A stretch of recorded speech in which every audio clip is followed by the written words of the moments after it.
Morning student. நம்ம இப்போ ஹிஸ்ட்ரியில் யூனிட் 2 செகண்ட் லெசன் பார்த்துட்டு இருக்கோம். த முகல் எம்பையர், முகலாய பேரரசு அப்படிங்கிற லெசனை பற்றி பார்க்க போகிறோம். அதில் இன்ட்ரடக்ஷன் என்ன சொல்கிறாங்க, நம்ம அதுக்கு முன்னாடி நீங்கள் மேலே இருக்கிற அந்த ஃபிகரை பாருங்கள். 1526 1530 வரலும் பாபர் ஆட்சி செஞ்சார். பாபருக்கு பின்னாடி ஹுமாயூன் வந்தார்.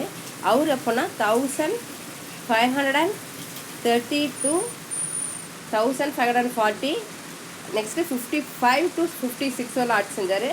அதுக்கப்புறம் நெக்ஸ்ட்டு வந்து அக்பர் வந்தார். அக்பர் வந்து 1556 to 1605. நெக்ஸ்ட்டு ஜஹாங்கீர். ஜஹாங்கீர் வந்து 1605 to 1627. நெக்ஸ்ட்டு ஷாஜஹான். ஷாஜஹான் வந்து 1627 to 1658. Next Aurangzeb 1658 to 1707. அதாவது என்ன சொல்கிறாங்க, நம்ம இது first Babur, next Humayun, next Akbar, next Jahangir, next Shahjahan, next Aurangzeb. இவங்கெல்லாம் வந்து முகல்ஸ் எம்பையர்.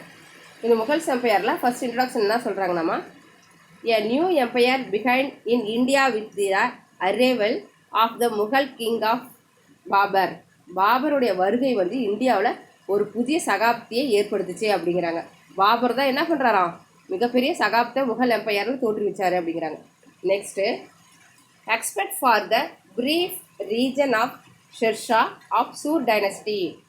சூர் வம்சத்தை சேர்ந்தவர் தான் ஷெர்ஷா. பட் ஆனால் அவர் என்ன பண்ணுறாரா, கொஞ்சம் குறுகிய காலம்தான் ஆட்சி செஞ்சார் ஷெர்ஷா அப்படிங்கிறாங்க. சூர் வம்சத்தை சேர்ந்தவர் ஷெர்ஷா அப்படிங்கிறாங்க.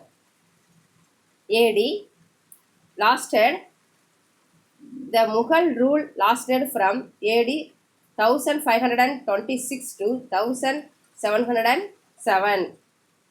அதாவது என்ன சொல்கிறாங்க, this were the years when the fame of the great Mughals of India spread all over Asia and Europe.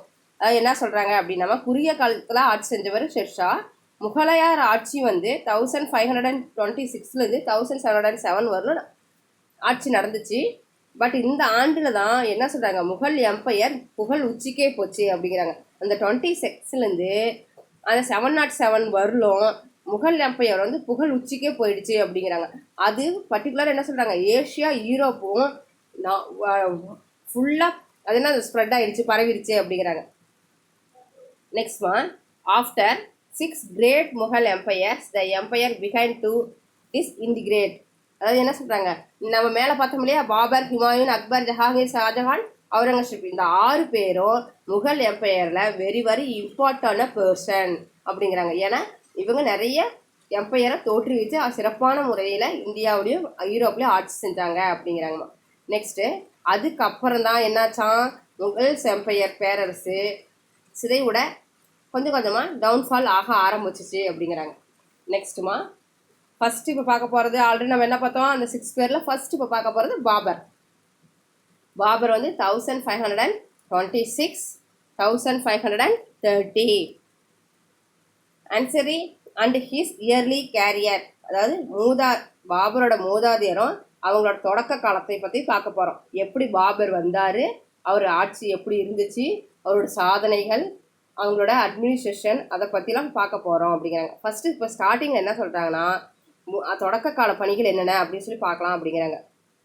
Zakir Uddin Muhammad Babur, popularly known as Babur, was the found of the Mughal empire in India. இந்தியாவில் முகலாய பேரரசை நிறுவியவர் யார் அப்படின்னு பார்த்தா ஃபஸ்ட்டு ஜாகிர் முகமது பாபர் அப்படிங்கிறாங்க. அதாவது ஜாகிருதீன் தான் முதல்ல பாபர், ஜாகிருதீன் முகமது பாபர் தான் தோற்றுவிச்சார் முகல் எம்பையரை அப்படிங்கிறாங்க.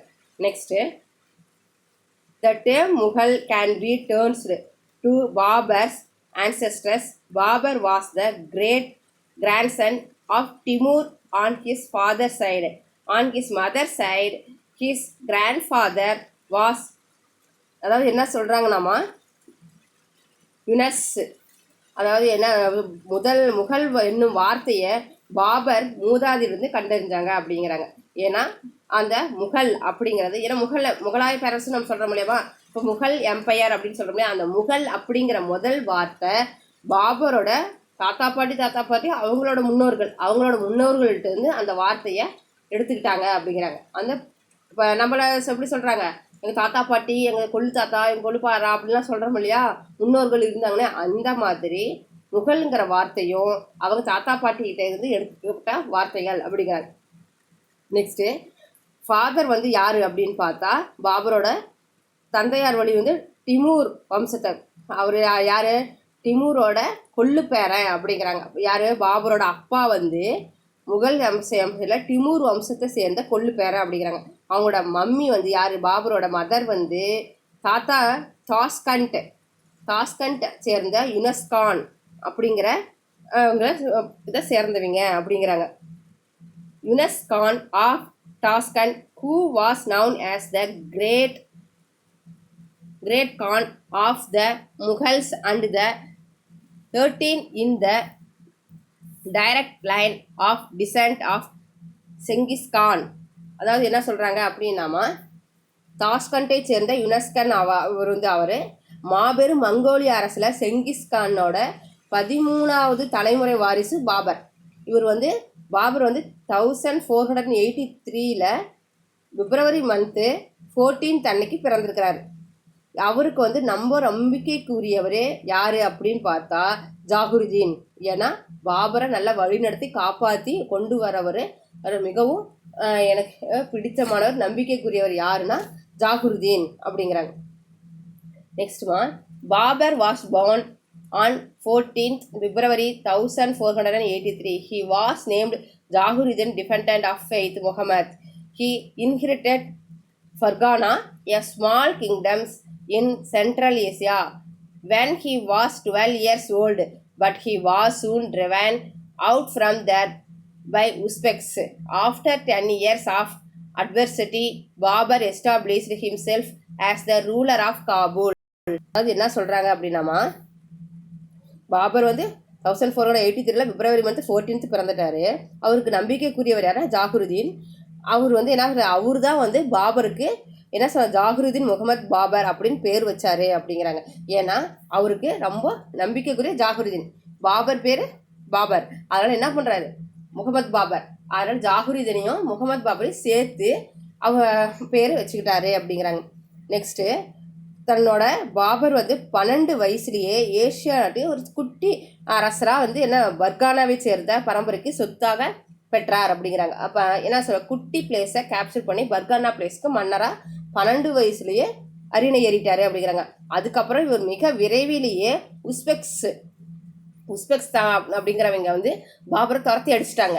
நீ வந்து இவ்வளோ சின்ன பையன் அப்படிங்கிறனால அவரை வந்து என்ன பண்ணுறாங்க, ஈஸியாக அவரை துரத்தி அடிச்சிட்டாங்க அப்படிங்கிறாங்க. அப்போ என்ன சொல்கிறாங்க, அப்போ ரொம்ப மனசு பாபர் வருத்தப்பட்டாராம். ஏன்னா 12 வயசுலேயே பரம்பரை ஆட்சியை வேற ஒரு பர்கானா அப்படிங்கிற பிளேஸ்க்கு மன்னரானாலும் அங்கே ஒரு சின்ன பையன் அப்படிங்கிறதுனால உஸ்பெக்ஸ்தான் மக்கள்ஸு என்ன பண்ணுறாங்க, அவரை அடித்து துரத்திட்டாங்க. அதனால ரொம்ப அவர் வருத்தப்பட்டார். கிட்டத்தட்ட 10 வருஷம் மன வருத்தமாகவே இருந்தார் அப்படிங்கிறாங்க. அதுக்கப்புறம் தான் பாபர் வந்து காபூல் அப்படிங்கிற பிளேஸுக்கு ஆட்சி பொறுப்பை ஏற்றுக்கிட்டாரு அப்படிங்கிறாங்க. நெக்ஸ்ட்டுமா, foundation of the Mughal empire in Kabul, Babur set his sights eastward, reminded by the memory of Timur's Indian invasion. அதாவது என்ன சொல்கிறாங்க, முகலாய பேரரசுக்கு எப்படி அடித்தளம் போட்டார் பாபர் அப்படிங்கிறாங்க. பாபர் வந்து கிட்டத்தட்ட 10 வருஷம் கழித்து காபூல் பிளேஸுக்கு மன்னர் ஆன பிறகு காபூலில் இருந்துக்கிட்டு டிமூர் இந்திய படையெடுப்பு நினைவுகளை தூண்டப்பட்டார் அப்படிங்கிறாங்க. ஏன்னா டிமூர் வந்து என்ன பண்ணுறாரு, இந்தியாவில் மிகப்பெரிய செல்வங்கள் இருக்குது, அதெல்லாம் கொள்ளையடிக்கணும், அதுக்கப்புறம் இந்தியாவோட பெருமைகளை அதிகமாக சொன்னதுனால பாபருக்கு வந்து என்னாச்சான், இந்தியாவை கேப்சர் பண்ணணும், இந்தியாவை ஆட்சி செய்யணும் அப்படிங்கிற ஒரு எண்ணம் தோன்ற ஆரம்பிச்சிருச்சு அப்படிங்கிறாங்க. அதுக்கப்புறம் என்ன சொல்கிறாருமா, in 1505, the very year after the took Kabul, Babur led his first expedition towards India.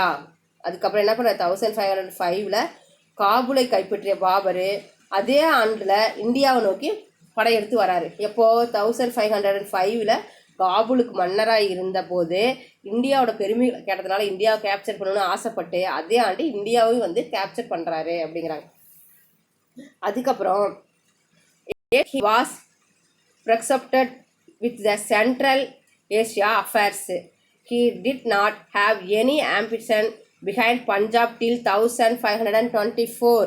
அதுக்கப்புறம் என்ன சொல்கிறாருமா, இருந்தாலும் சென்ட்ரல் ஏசியாவில் அவர் கவனம் செலுத்த அதிகமாக கான்சன்ட்ரேஷன் பண்ணார். 1524 வரலும் பஞ்சாபை கடந்து அவரை வேற எதுக்குமே ஆசைப்படலை அப்படிங்கிறாங்க. அவர் மோட்டிவேஷன் என்னன்னா, இந்தியாவில் ஃபர்ஸ்ட் பஞ்சாப் பிளேஸை கேப்சர் பண்ணணும் அப்படிங்கிறதுல மட்டுமே பாபர் மெயினாக இருந்தார். அதுக்கப்புறம் பஞ்சாபை கேப்சர் பண்ண பிறகு தான் மற்ற பிளேஸஸ்லாம் கேப்சர் பண்ணணும்னு ஒரு தாட் அவர்கிட்ட இருந்துச்சு. மற்ற பிளேஸை அது வரலும் கேப்சர் பண்ணணும் அப்படிங்கிற எண்ணம் அவருக்கு இல்லாமல் இருந்துச்சு அப்படிங்கிறாங்க. எப்போ 1524 வரலும். இதோட இன்னைக்கு முடியுமா கிளாஸு? இதோட நாளைக்கு கண்டினியூ பண்ணிக்கலாம். தேங்க்யூ.